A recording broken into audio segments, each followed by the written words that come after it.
নমস্কার। ডব্লিউবিএসএসসি বা ডব্লিউবিএসএসসি নিয়োগ প্রক্রিয়া সাম্প্রতিক এই যে বিশাল রদবদলটা হয়ে গেল, সেটা নিয়ে অনেকের মনেই অনেক প্রশ্ন, তাই না?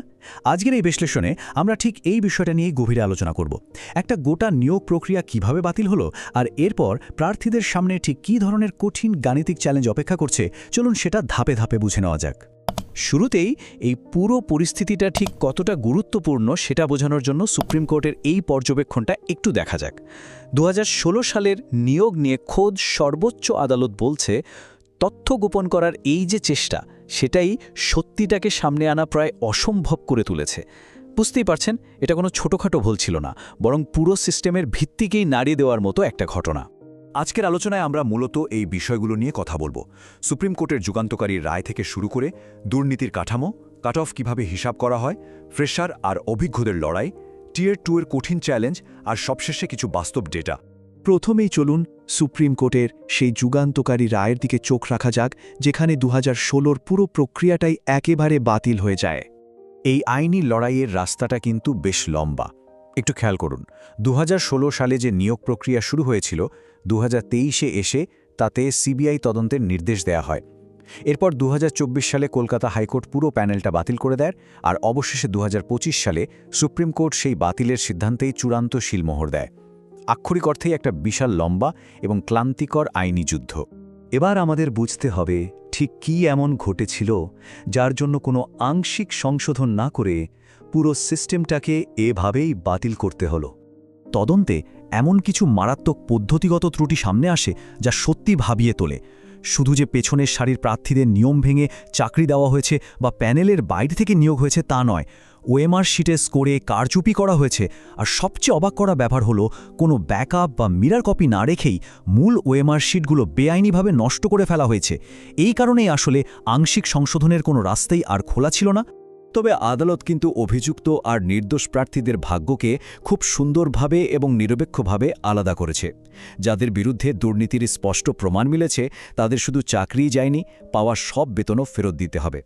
কিন্তু যারা নির্দোষ, তাদের চাকরি বাতিল হলেও বেতন ফেরত দিতে হবে না। তারা বয়সের ছাড় নিয়ে পুরনো চাকরিতে ফিরতে পারবেন বা নতুন করে আবার নিজেদের প্রমাণ করার সুযোগ পাবেন। পুরনো হিসাব তো চুকে গেল। এবার আসা যাক নতুন কাট অফ গণনার পদ্ধতিতে। যারা নতুন করে এই লড়াইয়ে নামবেন, তাদের জন্য নিয়মটা কি? এখন সবচেয়ে বড় প্রশ্ন হলো, নতুন করে যখন সব শুরু হচ্ছে, তখন প্রার্থীদের নম্বর আসলে কিভাবে হিসাব করা হবে? চাকরি পাওয়ার এই জটিল অঙ্কটা বোঝা কিন্তু ভীষণ জরুরি। দেখুন, মোট ৭৫ নম্বরের একটা মূল্যায়ন হবে। এটাকে ৩ ভাগে ভাগ করা হয়েছে।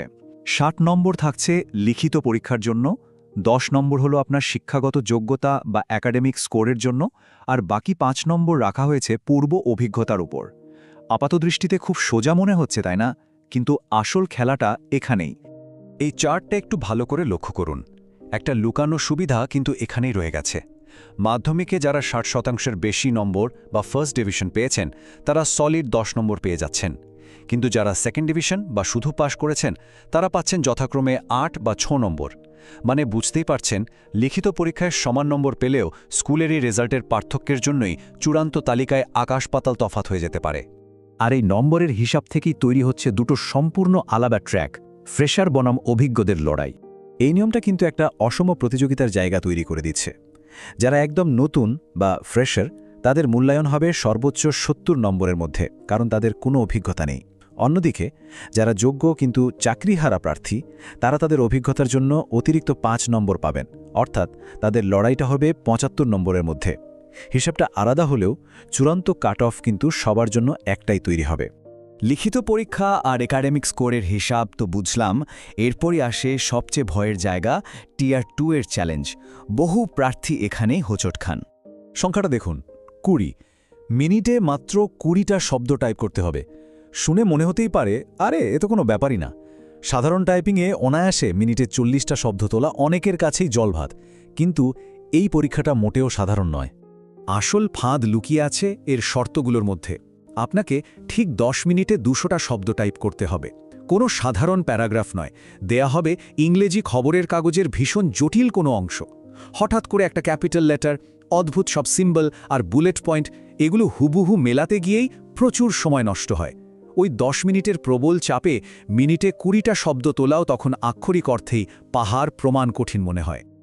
এতক্ষণ তো আমরা তত্ত্বগত কথা বললাম, এবার চলুন কিছু বাস্তব ডেটা বা তথ্যের দিকে তাকানো যাক। প্রতিযোগিতা ঠিক কতটা সূক্ষ্ম সেটা দেখা দরকার। 26তম WB সেটের এই ডেটা প্রমাণ করে যে বিভিন্ন বিষয় আর ক্যাটেগরিতে প্রতিযোগিতামূলক কাটঅফের শতাংশ কতটা উঁচুতে উঠতে পারে।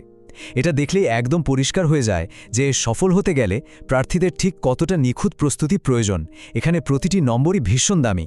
আর এই প্রভিশনাল ওয়েটলিস্ট বা অপেক্ষামান তালিকাটা দেখলে আপনি চমকে যাবেন। খেয়াল করুন, নম্বরগুলো দশমিকের পর 4 ঘর পর্যন্ত হিসাব করা হয়েছে। ওই যে বললাম, মাধ্যমিকের একাডেমিক স্কোরের 1 বা 2 নম্বরের পার্থক্য কিংবা টাইপিং টেস্টে ছোট্ট একটা ভুল, এই সামান্য দশমিকের ফারাকের জন্য হাজার হাজার প্রার্থী আপনার আগে বা পরে চলে যেতে পারে। তাহলে ব্যাপারটা কি দাঁড়ালো? 2016 সালের প্রক্রিয়ার আইনি বাতিলের ফলে পুরনো দুর্নীতির হয়তো অবসান হলো, কিন্তু প্রার্থীদের আবারও একটা ভীষণ কঠিন, গাণিতিকভাবে কঠোর নির্বাচনী যুদ্ধের ময়দানে নামতে হচ্ছে।